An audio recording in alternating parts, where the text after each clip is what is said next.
Arkadaşlar kanalıma hoş geldiniz. Bugün Gülpembe'nin mutfağında krep yapacağız sizinle. Özellikle pazar sabahlarının vazgeçilmezi olan krep çok güzel olacak tarifimiz de. Malzemelerimiz 2 yumurta, 2 bardak süt, 2 bardağa yakında un kullanacağız. Kıvamına göre karar vereceğiz unu. Öncelikle yumurtalarımızı kasemize döküyoruz. Çırpıyoruz şu şekilde çırpıcımızdan.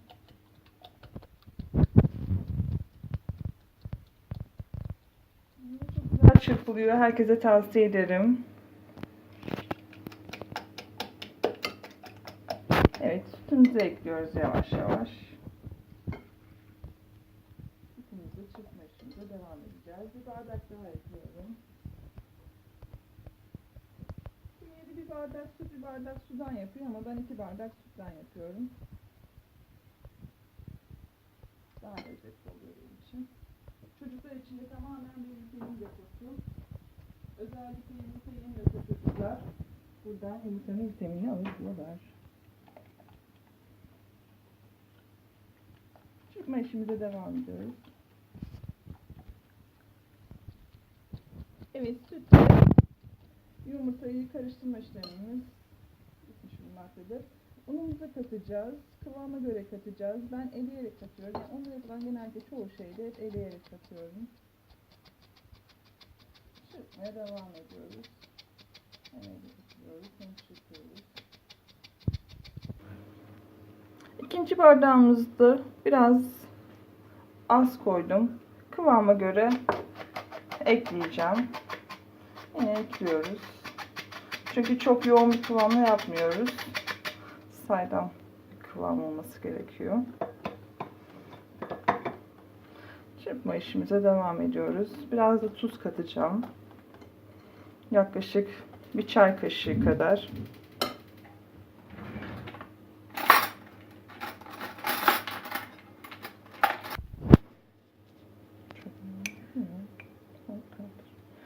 Bir çay kaşığı kadar da tuzumuzu kattık. Güzelce çırpıyoruz. Blenderla da yapabilirsiniz, mikserle. Ama ben bu şekilde yapıyorum. Çok ihtiyaç duymuyorum. Gayet güzel çırpıyoruz. Tabii pürüzsüz bir kıvam almak istiyorsanız tamamen. Ki unu eledikten sonra hiçbir sıkıntı olmuyor. Bu şekilde biraz daha çırpıyoruz iyice.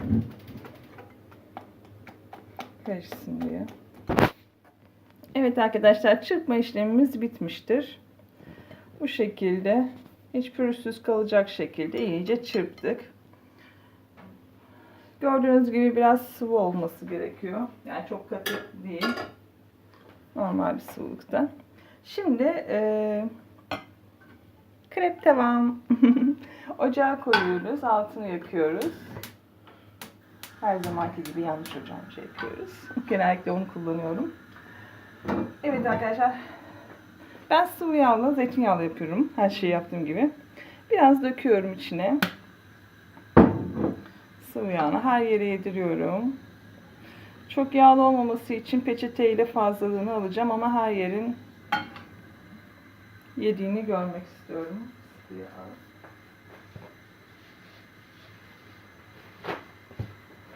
Bir kağıt havlu yardımıyla şu şekilde fazlalığını alıyorum. Daha sonraki kullanımlarımda da aynı şekilde bununla biraz sürüp devam edeceğim. Tavamızın iyice kızmasını bekliyoruz. Tabii çok aşırı değil. Kepçe yardımıyla krepimizi döküyoruz. Ve sonra tavamızı iyice güzel yayıyoruz. Pişmesini bekliyoruz. Böyle iyice gözenekler olunca pişmiş oluyor. Bir spatula yardımıyla çeviriyoruz arkadaşlar. Isısını siz ayarlamalısınız. Hani kısık, yüksek ateşte, yani yakmamak için onu yavaş yavaş siz ayarlıyorsunuz. İlk tava olduğu için şu an açıkta bırakıyorum.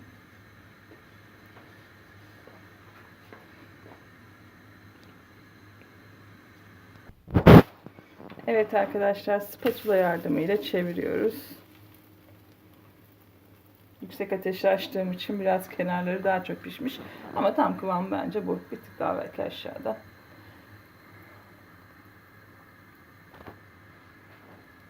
Diğer tarafını da pişiriyoruz.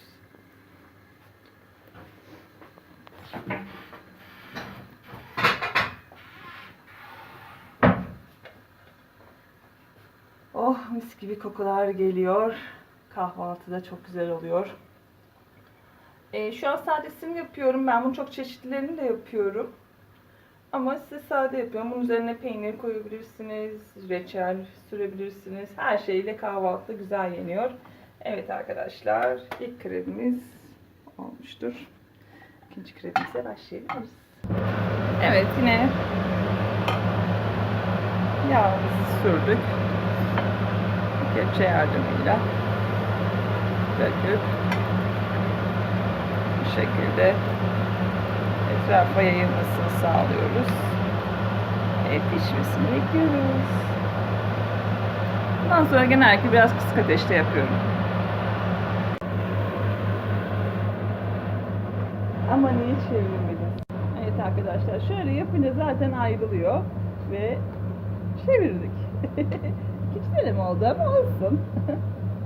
Tabii bunu denemenize gerek yok. Ben öyle esprisine yaptım. Spatula ile genellikle çeviriyorum ben de. Evet arkadaşlar, spatula ile baktık. Tarafımız da pişti. Evet. İdeal kıvamı bu şekilde oluyor. Şöyle çekeyim, tam göstereyim. Yine yağlıyorum tavamı. Aynı şekilde devam ediyorum. İlerleyen zamanlarda size farklı kreplerim de olacak. Çok güzel dereotu. Yani zaten dereotu maydanoz falan katabiliyorsunuz, peynir katabiliyorsunuz.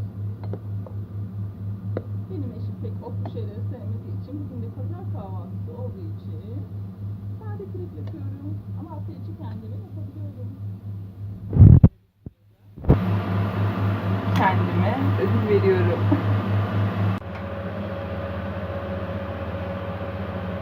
Evet arkadaşlar, çevirme çalışmalarım devam ediyor. Öğrendim bakın. Evet, bu da pişti. Evet arkadaşlar, çevirme işlemlerimiz devam ediyor. Evet, tek hamlede çevirdik. Bu şekilde pişiriyoruz. Evet, bütün kreplerimizi pişirdik. Arada çevirme denemeleri de yaptık. Yani her mutfakta olacağı şeyler arada ikinci denemede yaptık ama sonra birinci denemede de başardık. Kreplerimiz çok güzel gözüküyor. Herkese tavsiye ediyorum kahvaltılarda. Her şeyle çok güzel yeniyor. Kanalıma abone olmak için abone olmayı unutmayın lütfen. Videomu beğendiyseniz mutlaka abone olun. Bunun gibi videolarımın devamının gelmesini istiyorsanız kanalıma abone olmayı unutmayın. Sevgiyle kalın, hoşça kalın, afiyetler olsun.